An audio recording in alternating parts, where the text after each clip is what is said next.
Justement, les enjeux de ce scrutin. Nous poursuivons notre série de reportages consacrés à la place de l'Europe en Nouvelle-Aquitaine. Gros plan ce midi sur l'industrie numérique.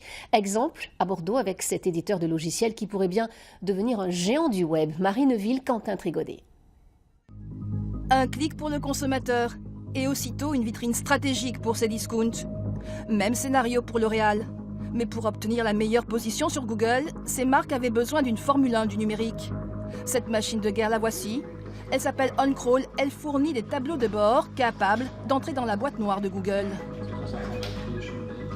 On donne les clés pour comprendre comment les algorithmes fonctionnent, quels sont les facteurs qui ont une influence sur le comportement de Google, comment il apprécie un site, est-ce qu'il aime telle ou telle page, est-ce qu'il va revenir souvent sur cette page-là ou non, et à terme, ça va permettre de faire remonter le site web dans les résultats de recherche.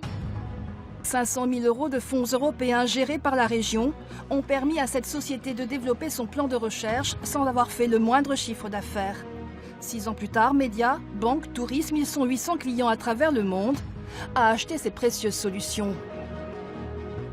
Notre solution est hébergée dans les data centers de Google. Voilà. Mais en gros, nos robots partent des data centers de Google, mais ça pourrait être un autre fournisseur, pour aller ensuite crawler les sites web de nos clients qui, eux, sont partout dans le monde. Sur le marché mondial d'optimisation des sites web, les Bordelais surclassent les Américains.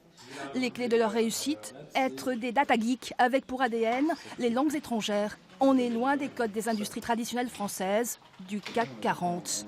Dans nos métiers d'éditeurs de logiciels, effectivement, il y a un élément qui est très important et qui est un facteur clé de succès, c'est la construction d'un écosystème autour de nos logiciels. Donc on a des partenaires aussi bien allemands qu'espagnols, que suédois, avec qui on travaille, qui sont des offres complémentaires et qu'on va venir agréger pour pouvoir être plus fort à l'export et notamment sur le marché nord-américain et le marché mondial. Et selon ce PDG, face aux GAFAMs américaines ou asiatiques, l'Europe doit encore changer.